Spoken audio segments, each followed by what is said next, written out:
after going across the land, across the sea to play their opener and taking it on the chin, trying to bounce back after that season-opening loss to the Georgia Tech squad. And then they took on an unranked Boston College team. So you look at this game and say, okay, Florida State, they're not going to lose 2 games in a row. Boston College, come on. Did you watch? Perhaps not. Perhaps you didn't watch. But don't worry, we watched so you would not have to in a game that looked like an intra-squad scrimmage based on the similar uniform colors. It was very bizarre.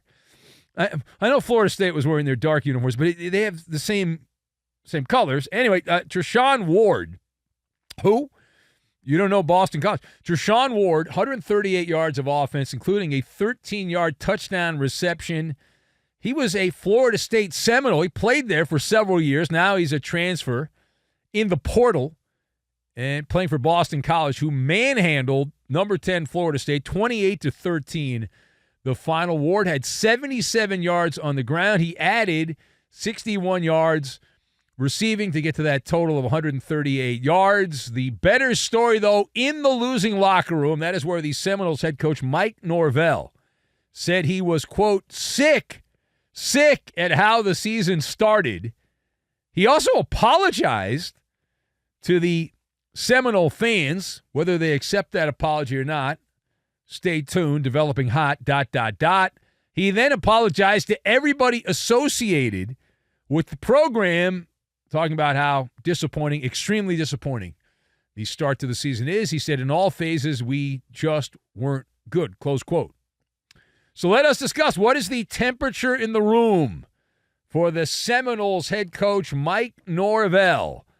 So I've got bingo card, treasure map, and Gillette.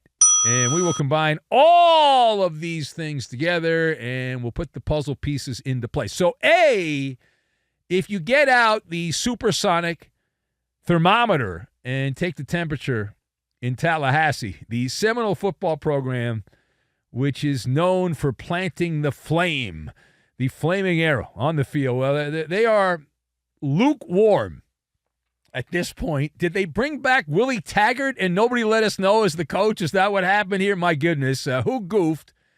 I've got to know. Watching the inept Florida State football team, Mike Norvell, he supposedly had the ship turned around. They've gotten off some bad starts with Norvell as the coach, but the assumption was, they were over the hump now, that things were heading the right direction. It is unbecoming of the Seminoles, the way that they play. Florida State, as a program, eyeing bigger and better things. They would like to leave the ACC and join the Southeastern Conference. But to start the year losing to the rambling wreck of Georgia Tech and then Boston College, back-to-back and belly-to-belly, that is emasculating for the Florida State football program. Now, I did see an underlying condition, and we're allowed to talk college football now because the NFL hasn't started. Thursday, that will end, and we'll move back to the NFL. But watching this game, if you look at the FSU bingo card, there is a blank spot under center. A player that coming out of high school was ranked ahead of C.J. Stroud, DJ Uiagalelei, was out to lunch in this game. And he has been so far a pedestrian performer for the Seminoles.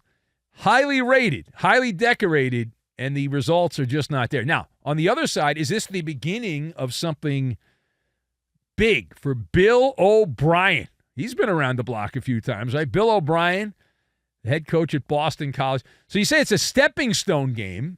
Okay. BC was methodically running the football down the throats of the Seminoles defense, right up the middle, right up the gut there. The Eagles had 263 yards rushing. And the thing is, they weren't just running past Seminole defense. They were going right up the gut. There's really nothing in the middle of the Florida State defense, and everyone was watching. Now, Bill O'Brien, grizzled coach, Mr. Average in the NFL with the Texans back in the day, but he has coached at the highest levels in college and the NFL, Penn State back in the day. So for him, Boston College, the BC gig, it's not that he's going to make Boston College some kind of Northeastern juggernaut. That's not it.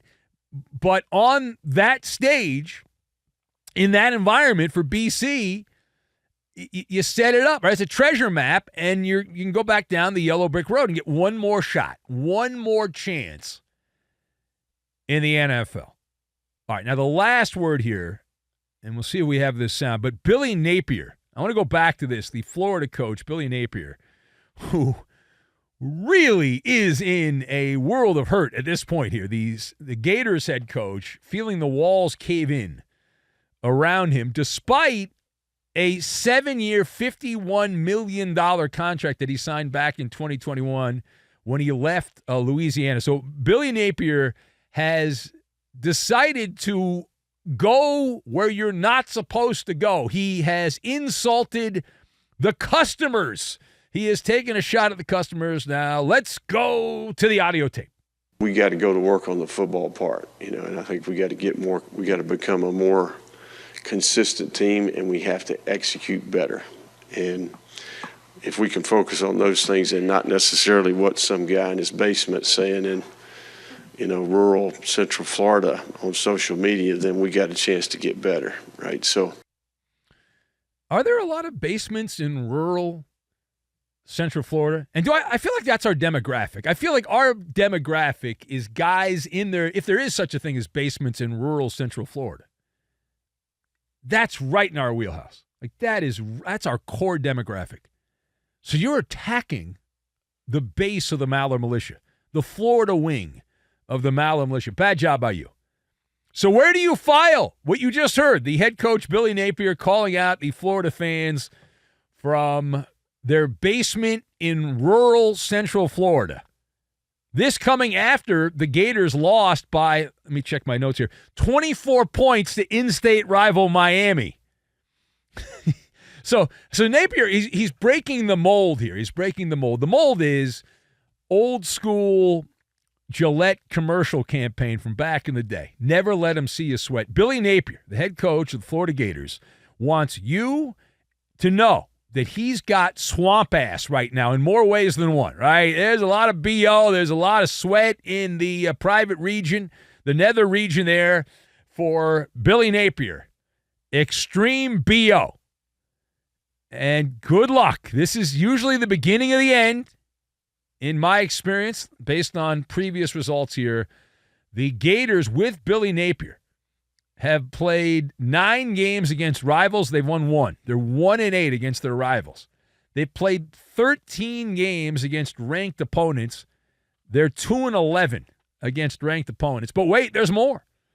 So they're 9-4 against unranked teams. It seems passable until you realize that 4 of those wins are against non-Power 4 teams. So against the power teams, they're 5-4 unranked opponents.